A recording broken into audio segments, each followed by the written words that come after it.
नमस्कार. सविस्तर बातम्या पाहण्या अगोदर नजर टाकूयात महत्त्वाच्या हेडलाईन्सवर. संजय राऊत म्हणजे न चालणारं नाणं. मंत्री गुलाबराव पाटलांचा संजय राऊतांना टोला. रुपाली चाकणकरांचं पद काढलं जाणार. रोहिणी खडसेंचा रुपाली चाकणकरांवर गंभीर आरोप. धुळे रोकड प्रकरणात अर्जुन खोतकर दोषी. अंजली दमानिया यांचा दावा. आणि ती आत्महत्या नव्हे तर हत्या. विजय वडेट्टीवार यांचं वक्तव्य. नमस्कार, मी प्रज्ञा आणि आपण पाहताय न्यूज अनकट. महत्त्वाच्या हेडलाईन्स नंतर आता पाहूयात बातम्या विस्ताराने. राज ठाकरे यांची मनसे आणि ठाकरे यांच्या शिवसेनेनं एकत्र यावं यासाठी आमच्या शुभेच्छा आहे. पण राऊतांच्या बोलण्यावर किती लोकांचा विश्वास आहे हे मला माहीत नाही, असं वक्तव्य मंत्री गुलाबराव पाटील यांनी केलंय. संजय राऊत हे कोणालाही चाललेले नाही. संजय राऊत म्हणजे न चालणारं नाणं आहे. दत्तक पुत्रांना जशी आयती प्रॉपर्टी भेटते तसं संजय राऊत दत्तक पुत्र आहेत, असा टोला मंत्री गुलाबराव पाटील यांनी राऊतांना लगावलाय. दोन्ही ठाकरे बंधू एकत्र येतील. आज पुन्हा संजय राऊत यांनी वक्तव्य केलं आहे की लवकरच या ठिकाणी एकत्र येण्याचं. मी तर हो सांगितलं ना, यावं असे आमची शुभेच्छा आहे. पण राऊतांच्या बोलण्यावर किती लोकांचा विश्वास आहे हे मला माहीत नाही. अशी चर्चा आहे की राऊत चालत नाही आहे ठाकरे साहेबांना, राज ठाकरेंना, म्हणून ते कोणालाच चाललेलं नाही आहे. न चालणारं नाणं आहे ते. दत्तक पुत्र जसे असतात किंवा आयती प्रॉपर्टी त्यांना भेटते तसं हे दत्तक पुत्र आहे. महिला आयोगाच्या अध्यक्ष रुपाली चाकणकरांच्या विरोधात पोस्ट करणाऱ्यांना धमकावण्याचा प्रकार सध्या सुरू आहे. या घटनेचा आम्ही निषेध करतो, असं वक्तव्य रोहिणी खडसे यांनी केलंय. खरं तर रुपाली चाकणकरांचं पद आता जाणार आहे, त्यामुळे त्या वैफल्यग्रस्त झाल्या आहेत आणि याच भावनेतून त्यांच्याकडून महिलांना धमकावण्याचा प्रकार सुरू आहे, असा टोला रोहिणी खडसेंनी लगावलाय. महिला आयोगाचं पद हे रुपाली चाकणकरांकडनं काढलंच जाणार आहे आणि त्याच वैफल्यग्रस्त भावनेमधून माता भगिनींना धमक्या देणारे फोन कॉल त्यांच्या कार्यकर्त्यांकडनं होत आहे. स्वतःच्या समर्थनार्थ आंदोलनं केली जात आहेत, लोकांना चिल्लर म्हटलं जात आहे. हे सगळं प्रकार वैफल्यग्रस्त भावनेतून होत आहे, कारण त्यांना माहितीये त्यांचं पद हे काढलं जात आहे आणि त्यांच्या जागी नवीन नियुक्ती केली जाणार आहे. धुळ्यातील शासकीय विश्रामगृहात सापडलेल्या कोट्यवधी रुपयांच्या रोकड प्रकरणाची चौकशी गंभीरपणे झाली पाहिजे, अशी मागणी सामाजिक कार्यकर्त्या अंजली दमानिया यांनी केली आहे. दमानिया आज जालना दौऱ्यावर आल्या असता त्या माध्यमांशी बोलत होत्या. धुळे रोकड प्रकरणात अर्जुन खोतकर दोषी आहेत हे सरकारला माहीत असल्याचं दमानिया यांनी म्हटलंय. नाही, धुळ्याची तर अतिशय गंभीर अशी चौकशी झाली पाहिजे. आत्ताच्या घटनेला मला असं वाटतंय की जे अर्जुन खोतकर आणि त्यांचे जे 11 सदस्य तिथे होते आणि त्यांचे जे सहाय्यक होते त्यांची रूम जी बुक केलेली होती त्यात इतका पैसा जो सापडला. आत्ताच्या घटनेला 1,84,00,000 सापडले, पण त्याच्या आधी 3.5 कोटीच्या आसपास घेऊन पळाले असं देखील मी ऐकलंय. पण मला असं वाटतं की जर ते दोषी नव्हते तर त्यांना जे निष्कासित केलं गेलंय ते कशामुळे निष्कासित केलं. जर ते दोषी, याचा अर्थ सरकारला सुद्धा माहिती आहे की ह्याच्यात दोषी हे अर्जुन खोतकर आहेत आणि ते पैसे घेऊन त्यांचे जे सहाय्यक आहेत ते फरार झाले होते आणि म्हणूनच ही कारवाई त्यांच्यावर केली गेली. अर्जुन खोतकर काही वाटेल ते म्हणे नाका, काही फरक पडत नाही.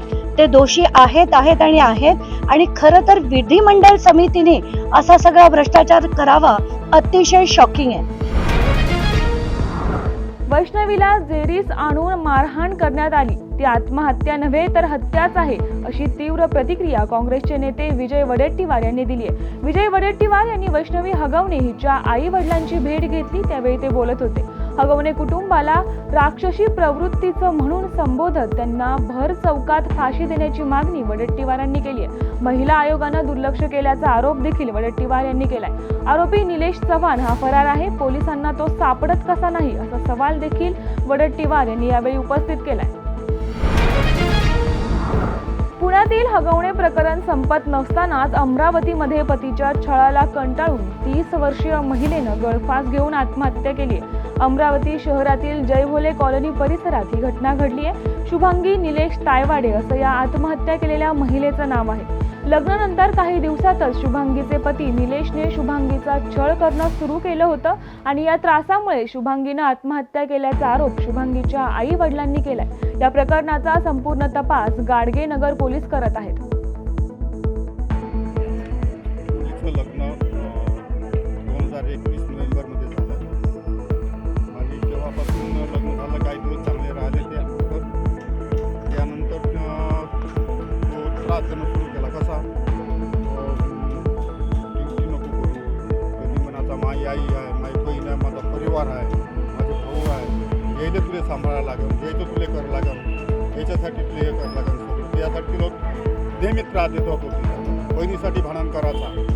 माझी बहीण म्हणजे तुले सोडू शकतो ना, माझ्या बहिणीला माझ्या घराला नाही सोडू शकतो. माझ्या घरातून निघून जाणे तो काही काम नाही, त्या नवरा नाही आहे. आता मागच्या 8 दिवसाच्या अगोदर तिला मारलं सुद्धा त्यानं. तुमचा काय आरोप आहे आणि फाशी त्याला मुलगी काय आरोप? माझा तर आरोप आहे की त्यांना फाशी लावून दिली म्हणून. माझी मुलगी अशी करू शकत नाही. यासह बुलेटिनमध्ये घेऊयात एक छोटीशी विश्रांती. कुठेही जाऊ नका, पाहत रहा न्यूज अनकट. 10,000 किलोची झणझणीत पुणेरी मिसळ, 2100 किलोची चमचमीत खिचडी, 8 फुटाचा लांब चटपटीत कबाब. मस्त खा आणि स्वस्त रहा असे म्हणणारे भारतीय खाद्य संस्कृतीचे शिल्पकार, जगप्रसिद्ध शेफ श्री विष्णू मनोहरजी लवकरच आपल्या भेटीला येत आहेत अनकट स्पेशल या सत्रात. विश्रांतीनंतर सर्वांचं स्वागत. पाहुयात उर्वरित काही महत्त्वाच्या घडामोडी. पुण्याच्या बारामतीमध्ये काल दिवसभर मुसळधार पाऊस झालाय. अशातच बारामती शहरातील MIDC परिसरातील पेन्सिल चौकाशेजारील 3 इमारती पावसानं खचल्यात. या इमारतींची तसेच एकंदरीत पावसानं झालेल्या नुकसानीची उपमुख्यमंत्री अजित पवार यांनी पाहणी केली आहे. साईरंग, ऋषिकेश आणि श्री समर्थ अशी या इमारतींची नावं आहेत. सद्यस्थितीत सर्व इमारतीमधील फ्लॅट हे रिकामे करण्यात आले.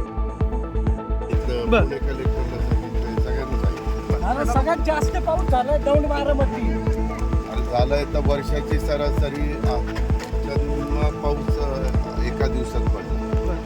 7 म्हणजे बारामतीतले आकडे 7 इंचाचे, आपली सरासरी 14 इंचाची.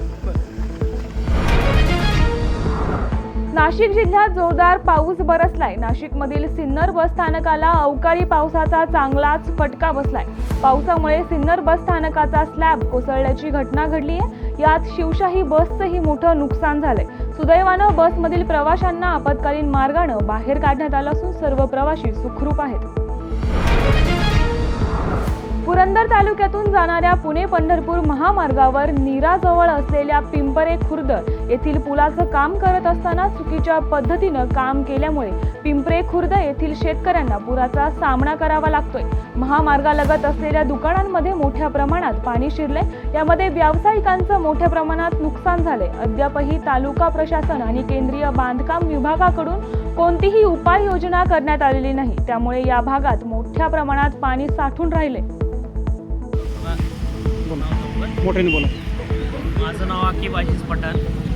माझं वर्कशॉप आहे ऑटो स्माईल मोटर्स. रात्रभर पाऊस झाल्यामुळं सगळं पाणी आतमध्ये शिरले आणि हे जे आहे तुमचं रोडचं काम ते काही व्यवस्थित झालं नाही. त्यांनी काही व्यवस्थित पाणी काढून दिलेलं नाही. त्याच्यामुळं म्हणजे लाखो जे मशीन ते सगळे बुडालेत. गाड्यांचं नुकसान झाले, भरपूर इथं नुकसान झाले. आजूबाजूला सगळं पाणीचं झाले आणि हे काय त्यांनी काम व्यवस्थित केलेलं नाही. त्याच्यामुळं ते सगळं पाणी आतमध्ये शिरले. पाणी जायला जागा नाही. त्याच्यामुळं ते पावसाचं पाणी सगळं आतमध्ये शिरते. वर्कशॉपमध्ये पूर्ण घरात पण पाणी शिरते. किती रुपयाचं नुकसान झालं असं तुमचा अंदाज काय? साधारण माझं एक 4 ते 5 लाख रुपयाचं नुकसान झाले आणि प्लस गाड्यांचं वेगळं झाले, मशिनरीचं वेगळं झाले. यासह बुलेटिनमध्ये घेऊयात एक छोटीशी विश्रांती. पाहत रहा न्यूज अनकट. हम आदमी औरत तो नहीं, लेकिन जख्म दिल पर हमारे भी पड़ते हैं.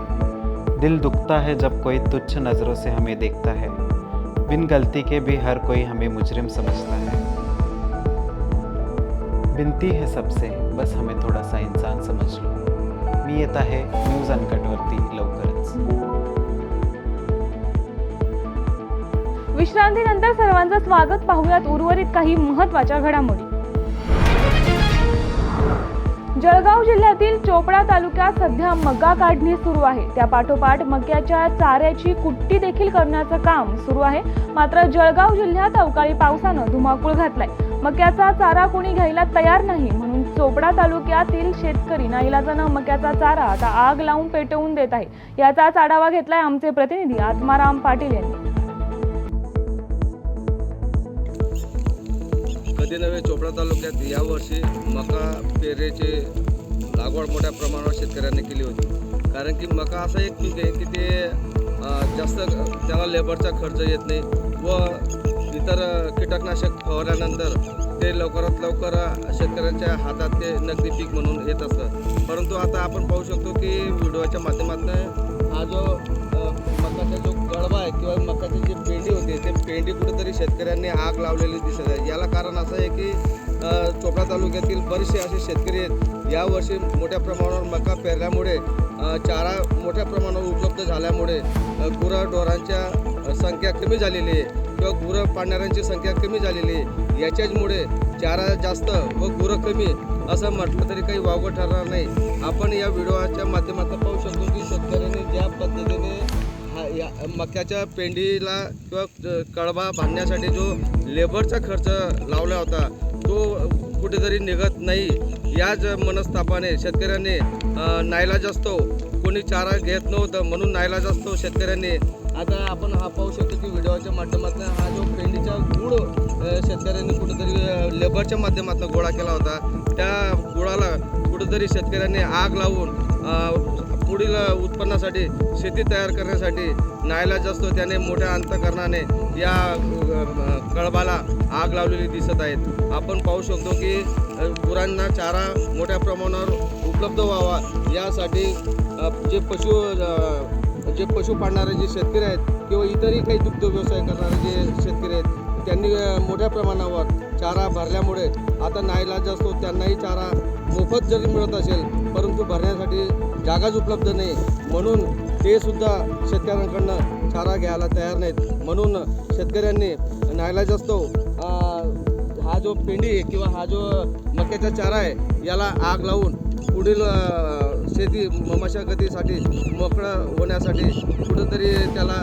भाग पडला आहे. Video journalist Atmaram Patil, News Uncut, Chopda. Gangapur Chhatrapati Sambhajinagar रस्त्यावरून पुण्याच्या दिशेनं मार्गक्रमण करणाऱ्या नागपूर पुणे एसटी महामंडळाची बस ट्रकला पाठीमागून धडकल्यानं अपघात झाला. या अपघातात चालकासहित बसमधील प्रवास करणारे 10 प्रवासी किरकोळ तर 3 प्रवासी गंभीर जखमी झाले. महामंडळाच्या बसचं या अपघातात मोठं नुकसान झालंय. या बातमीसह बुलेटिनमध्ये इथेच थांबूया. पाहत रहा न्यूज अनकट.